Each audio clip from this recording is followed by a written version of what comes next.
malasakit, prioridad ang edukasyon para sa mas magandang kinabukasan. Samahan ka ng sports, panalo ang kabataan. Bunga ng malasakit ang pagbigay lakas sa mga lokal na negosyo at mas maayos na trabaho. Sa malasakit, serbisyong may puso, kalina at proteksyon para sa mga OFWs nasaan man sila sa mundo. Maraming nagagawa at nararating ang malasakit. Para kay Senator Bongo, ang ating Mr. Malasakit, Bisyo ang more servisyo. Nagbilang Pilipinas na ang nahatiran ng serbisyo at malasakit sa anong ng bansa, bagyo, sunod, lumon, ang tulong sa mga si Senator Bongo, Mr. Malasakit.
By uniting all relevant agencies under one roof. With 166 centers across the country from early disease detection nationwide. He is the principal sponsor and author of the Regional Specialty Centers Act, establishing specialized care centers for the heart, lungs, kidneys, mental health, pediatric, geriatric, cancer care, and more across the regions. His legislative achievements also include the Salary Standardization Law 5, which raised government employee salaries, the Bureau of Fire Protection Modernization Law, and the establishment of the Department of Migrant Workers. As the chairperson of the Senate Committee on Sports and on Youth, as a sports enthusiast and athlete, his leadership was pivotal in passing the National Academy of Sports Act and crafting the Philippine National Games Bill, bolstering national sports programs and support for athletes, including those. A leader who embodies the principle that serving the people is not just a duty, but a passion. Bisyo niya ang magserbisyo sa kapwa Pilipino. Let us all welcome our tireless advocate for service and compassion, Mr. Malasakit himself, Senator Christopher Bongo. Again, sa totoo lang po, ako nga yung dapat magpasalamat sa inyo dahil binigyan niyo po ako ng pagkakataon na makapagserbisyo po sa inyo. Maraming salamat po. Hindi ko po sasayangin yung tiwalang binigay niyo po sa akin. Magtatrabaho naman po ako para sa Pilipino. At ang pwede kong ialay sa inyo ang sipag at pagmamalasakit sa ating kapwa Pilipino. Salamat sa ating leading local legislators, League of the Philippines, sa inyong suporta at tiwala. Pareho po ang ating trabaho. Ang ating trabaho po ay isang mambabatas. Ngunit huwag po natin limitahan ito sa pagiging mambabatas lamang dahil ang trabaho natin ay constituency at representation. At parati natin unahin yung mga mahihirap nating kababayan na wala pong ibang matakbuhan kundi tayo. You are superstars in your own right. Kayo, si Ma'am, Konsehal, Vice Governor, Board Member, Vice Mayor, pare-pareho po tayo, hinihalal po tayo. Kaya unahin po natin yung kapakanan ng ating mga kababayan. Ako, mataas po ang respeto ko sa inyo. And of course, mataas po ang respeto ko sa mga kababaihan. Kayo naman talaga ang nasusunod pag sa bahay, di ba? Ay, dapat kayo masusunod, di ba? At kaya nga kayo tinatawag na commander pagdating sa...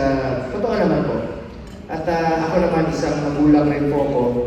Proud parent rin po ako, no? Kanya-kanyang role po tayo sa buhay. At masaya po ako sa inyo, mga mababatas, na hindi nyo lang po nilimitahan ng inyong trabaho sa bahay lang bilang nanay. Ngayon, naging nanay na rin po kayo ng inyong mga probinsya, munisipyo at syudad. At tandaan po natin, may mga anak tayo, yung anak natin dito, itong mga constituents natin, alagaan po natin, mahalin natin sila, at tulungan, lalo-lalo na po yung mga mahirap. Proud parent po ako, and meron po ako isang anak, nakaka-graduate lang po last year ng College of Law sa Ateneo dito sa Manila. He graduated as the class valedictorian po ng kanyang klase. At siya rin po ay summa cum laude ng College of Accountancy. Rizal awardee sa De La Salle University noong 2019. So CPA lawyer na po siya ngayon. At ako naman, nalungkot lang po ako. I deprived him of my time for the past 26 years dahil sa trabaho ko. Siya rin, na-deprive niya rin po ako dahil puro po siya aral. Bata pa to, grade 5 pa lang umiiyak. Pag taas lang na, 39, umiiyak. Sabi ko, bakit umiiyak ka lang? Mag-absent ka ba? Hindi, ayaw mag-absent. Gusto pumasok, kaya umiiyak. Walang absent po ito sa eskwela. Puro aral po itong ginawa ng batang ito. At tayo naman po, mga magulang, wala tayong ibang ginawa, kundi mabigyan po ng magandang kinabukasan ng ating mga anak. I'm sure marami sa inyo rito, mga magulang. Palakpakan po natin ang ating mga magulang. Mahalin mo natin ang ating mga magulang. And of course, unang-una, nanay. Karamihan naman talaga, malapit naman talaga sa nanay ang mga anak. Even me, malapit po sa nanay ang aking anak. Kami mga lalaki, medyo layo po kami dahil busy po sa trabaho. Kayo po, bilib po ako sa mga kababaihan na narito. Kaya niyong pagsabayin bilang nanay at bilang lingkod bayan din po. Napakahirap po ng inyong ginagampanan. For that, congratulations po at maraming salamat po sa ating mga lady legislators po na nandito ngayon. Of course, no, ating presidente, ma'am, maraming salamat. Naalala ko, last year, galing rin po ako sa Iloilo, sa inyong convention, sa iyong probinsya, ang ating minamahal na presidente. Salamat po, ma'am, sa inyong suporta. Vice Governor Christine Darin, palakpakan mo natin. And of course, ang ating minamahal na konsehal, ang husband niya po ay lower man sa akin, no? 90 ba? 90 siya, 91. Tapos, schoolmate po kami ng husband niya sa Lasal. Anak po ni Senator Cosete, si Nikki sa Green Hills. So, pareho po kami ng pinag-aralan. Palakpakan po natin ang ating Councilor Kate Abigail Cosete, ang ating future Congresswoman, hopefully representing kababaihan po. Palakpakan po natin. Kwento ko lang po sa inyo. High school po ako, may mga anak po ng senador. Yan, Senator Nikki Cosete. May barkada rin po ako, anak ni Senator Tamano. Ngayon, si Akil, naging kaklase ko po. Siyempre noon, proud po kami dahil classmate namin, anak ng senador. Ako naman po isang probinsyano na taga Davao Region. Batanggenyo po ako ha. Bisaya po ako na pinaghalong Batanggenyo. Hindi lang po Bisaya na taga Mindanao. Laking Quezon City din po ako. 10 years po ako nakatira dyan sa Quezon City. Dito po mismo, sakay po ako ng jeep dyan from Anonas. Bukas na naman, magsasama po ako sa motorcade dito sa Quezon City. Pabalikan namin yung lugar. Maalala ko, dyan po ako nakatira sa Malinap Street. Ikitin ng daan ngayon, puro commercial na po ngayon dyan sa Malingap Street. Sasakay po ako ng jeep, manonood po ako ng basketball sa Araneta. Nanonood po ako dyan. Sakay ako. Minsan, ilipat na po sa Ultra, yung PBA, sakay po ako ng jeep. Anonas, dyan po sa Camias, EDSA, jeep na naman po. Laking Quezon City po ko. Sino po mahilig sa inyo ng basketball dito? Diyan lang po ang PBA sa gilid, no? Nood tayo ko niya. O gusto niyo sumama? Ma'am, oh. Yung husband ni, ano kanina, ni Vice Governor. Tama tayo, sabi mo sa kanya. Mahilig po ako sa basketball. Kasi isang paraan po na ilayo natin ang mga kabataan sa illegal na droga. Get into sports. Chairman po kasi ako ng 3 komite sa Senado. Singit ko na lang po, babalikan ko itong papasalamatan ng ating mga opisyales. Sisingit ko, unahin ko na lang po ito. Chairman po ako ng Committee on Health. Chairman po ako ng Committee on Sports at on Youth. At member din po ako ng Committee on Women sa Senado. At isa nga po sa ating isinulong, unang-una nating isinulong, no, ay ito pong naging isa po ako sa author at co-sponsor ng Republic Act 11861 o ito pong Expanded Solo Parents Act. There are around 40 million solo parents in the country, kaya dapat po natin silang suportahan. Napakahirap po maging solo parent, ang hirap po magpalaki ng anak na mag-isa po. Kaya kaisa niyo po ako dyan sa layunin na yan. Sa pamamagitan ng batas na ito, mayroon ng 10% discount para sa mga poor solo parents sa mga pangunahing bilihin. At meron na silang 7-day parental leave per year for solo parents. Kaya po expanded na po itong solo parents act po na ating ipinasa. Ngayon, balikan ko lang po, bilang chairman po ng Committee on Health, 3 po ang aking naging prioridad. Malasakit Center, Super Health Center at Regional Specialty Center. Meron lang tayong 167 na malasakit center sa buong Pilipinas na laging handang tumulong po sa atin. Para po yan sa Pilipino. Kung meron po kayong mga pasyente na kailangan ng tulong, lapitan nila po yung malasakit center sa heart center, kidney center. At kung kailangan talaga, walang-wala yung pasyente ninyo sa probinsya, kahit sa Mindanao o sa Visayas, tulungan natin dito pati pamasahe hanggang makabalik ng inyong probinsya. Tulungan po natin ang ating pasyente. Lalo-lalo na po yung mga walang-wala po talaga. Ngayon, 167 na po yan. Pangalawa, Super Health Center, magkaiba sa Malasakit Center. Ang Super Health Center po, it's a medium type of a polyclinic.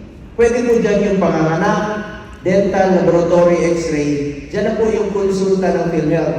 Diyan na po yung mga buntis, mga anak.